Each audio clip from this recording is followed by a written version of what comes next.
Сайн байцгаана уу сурагчдаа. За сайн байцгаана уу сурагчдаа.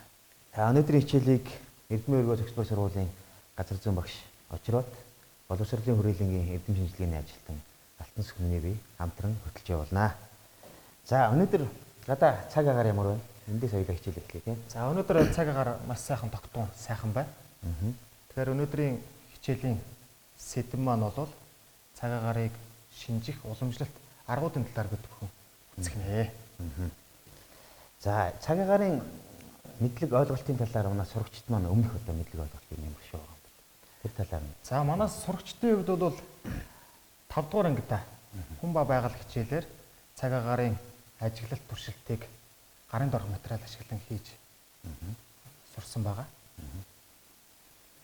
За тэгээд энэ одоо гарын дорх материал ашигласан туршилтуудыг би танилцуулъя. За эхнийх нь бол салхины зүгчийг хэмжих багаж хийсэн байгаа. Гарын дорх материал ашиглаад. За дараа нь салхины хурд хэмжих багажийг гарын дорх материал ашиглан хийсэн байна.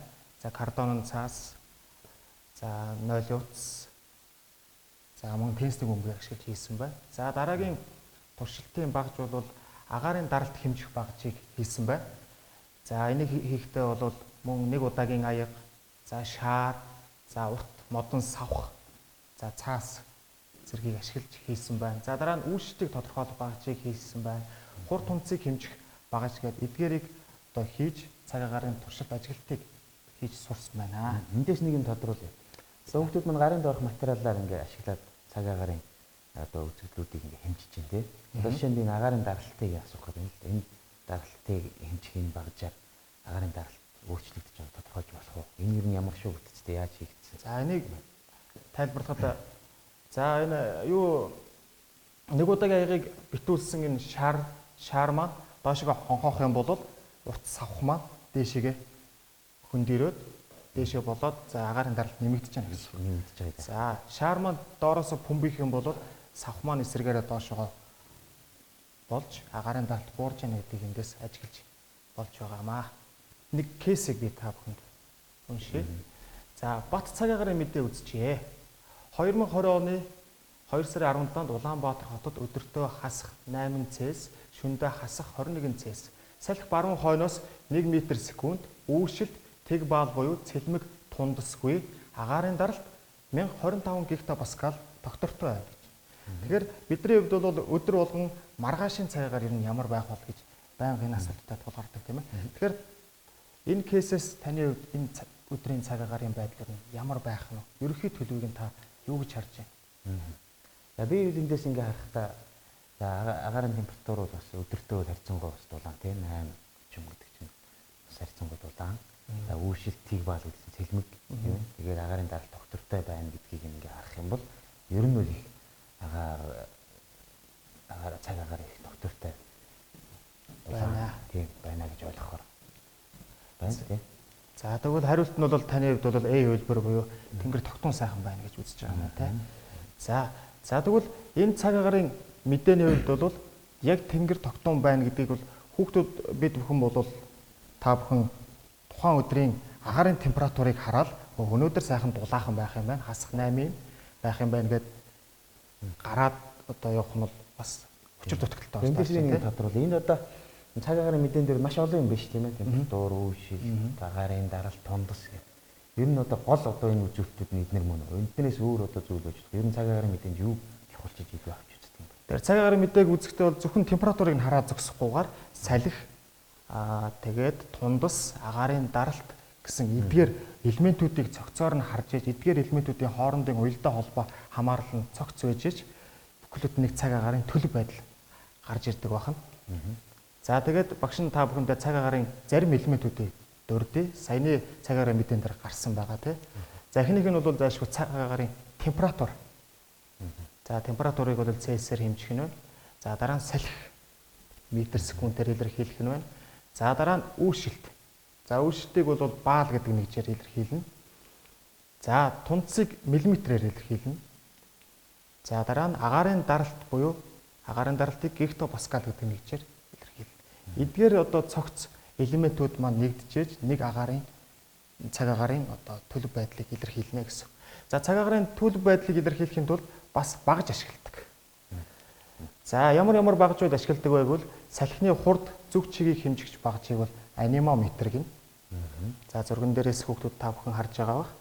За дараа нь агаарын температур хэмжигч буюу термометр. За энэ термометр бол айл бүрийн одоо өрөө тасалгаанд, албан байгууллагын өрөө тасалгаанд нийтлэг харагдаж идэг ийм багаж байна. За дараагийнх нь хурд түнцийг хэмжигч багаж буюу психрометр. За психрометрийн хувьд бол одоо сумын төв хүүхдүүд сайн мэдэх бах. Сумын төвийн ойролцоо одоо цаг агарын ажиглах дэд дистанц байдаг тийм. Тэнд бол хурд түнцийг ажиглах энэ психрометр байрлаж идэг. За агаарын даралтыг хэмжигч барометр гэдэг. Эдгээр багажуудаар тухайн элементүүдийн төлөв байдлыг гаргаж ирэх нэ. За тэгвэл би танаас нэг асуулт асууя гэж бодсон. За бид цаг агарын элементүүдийг багаж ашиглахгүйгээр, хэмжихгүйгээр тэнгэрийн байдлыг ажиглан шинжиж болох уу? За боллоо яах вэ?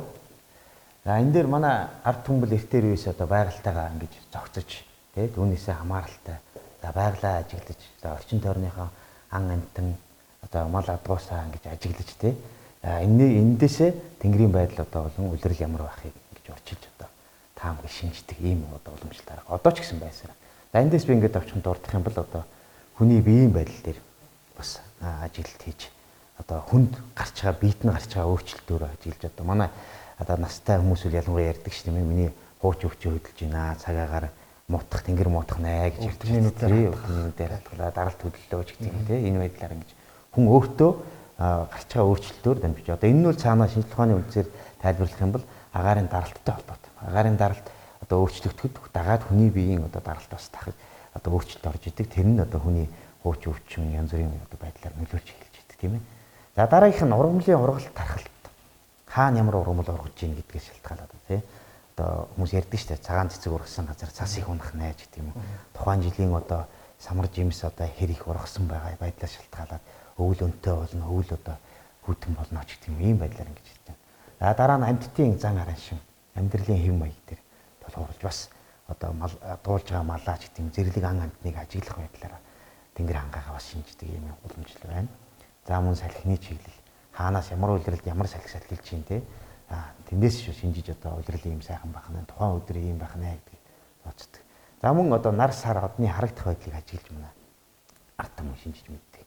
Энэ уламжлал байна. Энэ нь л одоо ч гэсэн хадгалагцаар ялангуяа малчид одоо өдөө орногт амьдарч байгаа малчид бол одоо энэ тэнгэрийн хангаагаа ажиглах шинжих хэмээг бол одоо ч гэсэн хэрэгжилж байгаа тийм. За цаг агарыг ургамлаар хэрхэн шинждэг юм бол? За ургамлаар тий ургамлаар шинжих маш олон арга байгаа. За шинжихдээ тухайн нутгийн унган ургамлыг бол одоо шинжиж ажиглаж исэн байна. Жишээ нь одоо бол орчин үед бас энэ уул уурхай газар тариалан их хөгжсөн тийм ээ тухайн орон нутаг дах унган ургамал бас их ихээр устж үгүй болсон учраас бас энэгээр шинжихэд бас жоох учир дутагдaltaй байна. Гэхдээ ер нь бол бас ерөнхий дүнгээр нь харахад бол бас олон одоо юугаар шинжиж ингэж хэлж байна. Одоо би энэ дээр хоёр жишээг тань харуулж байна. Нарс болон гацуурын мөчөр одоо ингэ унтсан байдалтай харагдах нь хуруу орохын тохио гэж хэлж байгаа. Энэ юутай холбоотой юм бэ гэхээр нөгөө агаар их чигээр хансан байна. Чигээр их хансан учраас нөгөө нарсны одоо мөчөр чийгтэй болоод уяраа зөөлрөөд одоо юу гэдэг юм унтсан байдалтай харагдах ч тий. За 100 жимс одоо элбэг ургах юм бол өвөл хүйтэн болноо. За хэрвээ бага аль эсвэл хэвийн ургаж явах юм бол тухайн өвөл өнтэй болноо гэж ингэж үздэг юм байна. Тийм. За та бас түрүүд өрдсөн хүний биеийн байдал цаг уурын төлөв байдлыг итгэх үү? За энэ бол би түрүүнд хэлсэн тийм ээ. Агаарын даралттай хамгийн гол холбоотой. Агаарын даралт одоо өөрчлөгдөхөд хүний бие одоо дагаад одоо хүний биеийн цусны даралт бас хариу одоо өөрчлөлт орж идэг. Тэрнтэй холбоотойгоор хүний одоо уцаар хөшнөд бүрэлдсэн тарих толгоо манарч гэдэг юм те бие нозоорол залхуун хүрэх гэдэг юм. Энэ байдлаас болоод тэнгэрийг үүрэх юм байна. Бороо хур орох юм байна гэдэг юм. Ийм байдлаар биеийн байдлаар шинждэг. Ялангуяа настай хүмүүс бол амтшгүй ш тийм ээ. За миний хууч өвчөө хөдөлчлээ. За миний ясны бэртэнг одоо ингээ өвдөж гин ангинж гин энэ маань одоо тэнгэр муутахнуудтай ч гэдэг юм уу те. Ингээл энэ байдалтай холбоотой. Тэгээ ер нь тэгээ цаашаа ингээ аваад юм салхины чиглэл байдлаар бас шинжиж идэг.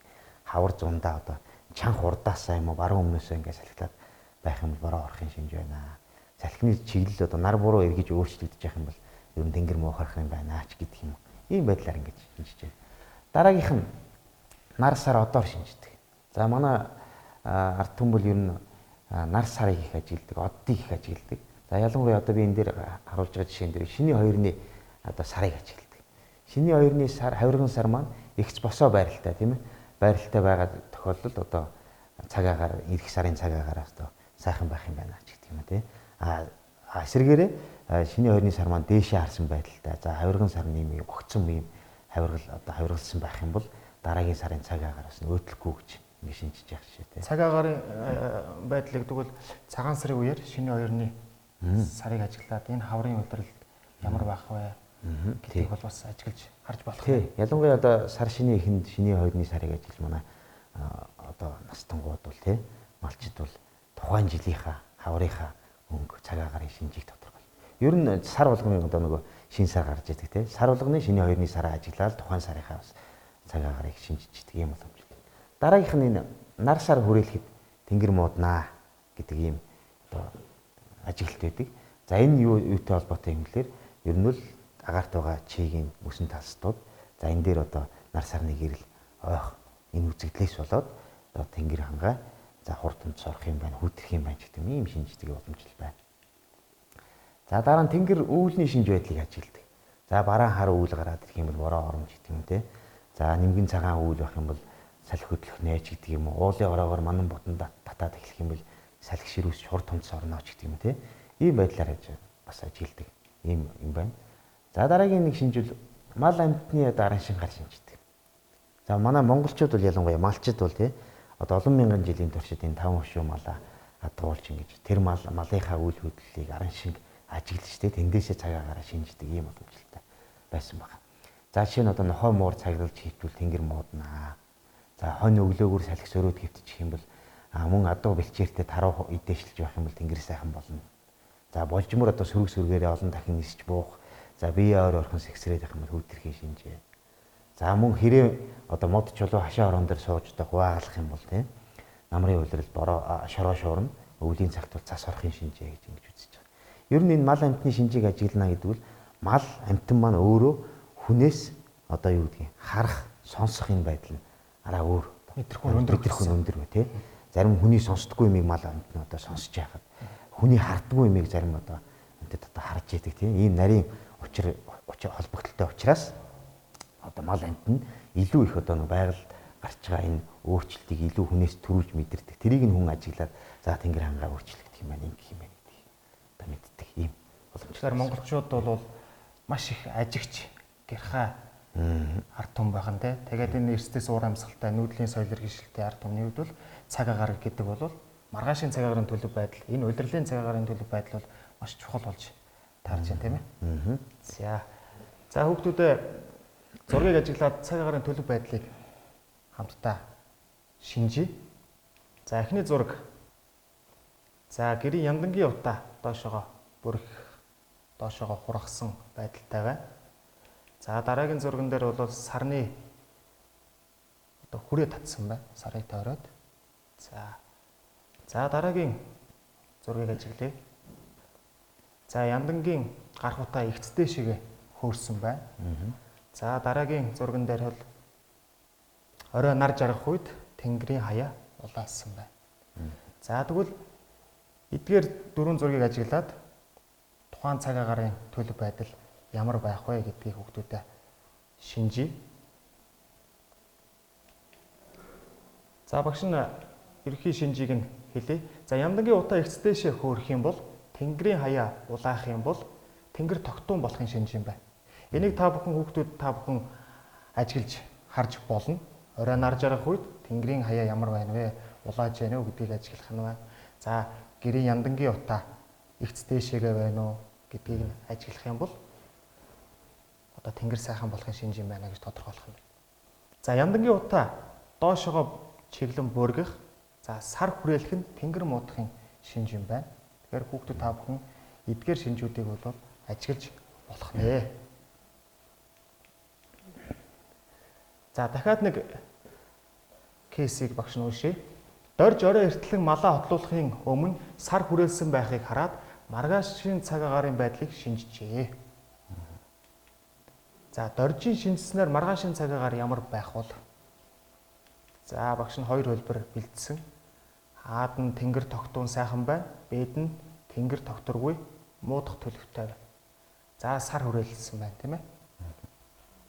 За таны хувьд энийг юу гэж шинжиж хэлэх вэ? За энд бол манай ард түмэн одоо монголчууд бол нар сар хүрээлхийг ер нь тэнгэр хүүтрхийн шинжээ, хор бороо орохын шинжээ гэж ингэж үздэг.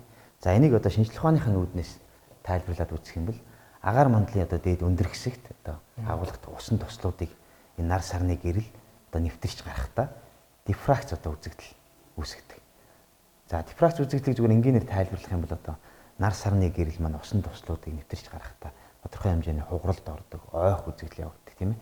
Тэндээс үүссэн гэрэл маань нэгсэндээ нар сарыг хүрээлж одоо олон өнгийн одоо туяа үүсгдэг, нэгсэндээ солонгон хүрээ үүсгдэг гэсэн үг юм тийм ээ. Энэ яадаг юм бэхлээр тухайн тэр өндөрт байгаа чигтэй агаар, хүйтэн агаар маань тодорхой хугацааны дараа доошлоод газрын гадар дээр бууж ирдэг. Тэгэхээр яадаг вэ гэхээр энэ тухайн газарт маргааш нь гэдэг юм уу, хэд хоногийн дараа ч гэдэг юм уу те цаг агаар хүүтрэх юм байна гэж энэ үзэгдлийг ингээд ажиглаад ингэж хэлж байгаа ч. За мөн түрүүнд юу гарсан тийм ээ? Тэнгэрийн хаяа улаах үзэгдэл. Тэнгэрийн хаяа улаах үзэгдэл. Тэнгэрийн хаяа одоо нар жаргаж яхад тэнгэрийн хаяа улаахыг яагаад одоо маргааш цаг агаар сайхан болдог юм бэ гэдгийг багш та хүнд самбар дээр нэг та шинжлэх ухааны тайлбарлах юм байна тийм. Товчхон тайлбарлаа авчи тийм. За би энэ агаар мандал. За дэлхийн гадар руу хоёрыг ингэж орчих. За энэ маань агаар гэж тийм ээ. За би агаарыг А ус гэж хэлж. За энэ одоо нар байна. За нарны туяа агаар мандал руу орж нэвтрэхтэй тийм ээ. За нарны туяа маань одоо улаан, ногоон, хөх гэсэн юм гурван өнгийн одоо туяа агаар мандалд орж нэвтрэхтэй тийм. Үндсэн гурван өнг одоо хэлж байна. Агаар мандалд нэвтрэхтэй. За агаарт орж ирээд сарних үзэгдэл явагддаг. За сарнихтаа за өдрийн цагаар тийм ээ. Одоо хөхөнг улаан ногоон хөх хоёр нь илүү их одоо агаарт илүү их сарндаг. Тийм учраас одоо ялангуяа хөхөнгөн тийм ээ. Тийм учраас тэнгэр хөхөнгөтэй харагдаад. Нэгсэндээ нарнаас ирж байгаа гэрэл маань агаарт орж сарнихтаа хөхөнгө нь илүү их ингэж сарнж байдаг учраас тэнгэр цэнхэр харагддаг. Тэнгэрийн өнгө маань өөрөө цэнхэр өнгөтэй ингэж харагддаг. Тэгвэл энэ нөгөө улаан өнгө маань өөрөө одоо агаарын тодорхой одоо за урт хугацааны урт замыг одоо туулж ингэж тусдаг тийм ээ. Тийм учраас өдрийн цагаар бол тэнгэр хөхөнгөтэй харагдана. За энд байгаа хүн одоо би энд хоёр хүн харуул тийм ээ. Энд байгаа хүнд бол нар жаргаж байгаа тийм ээ.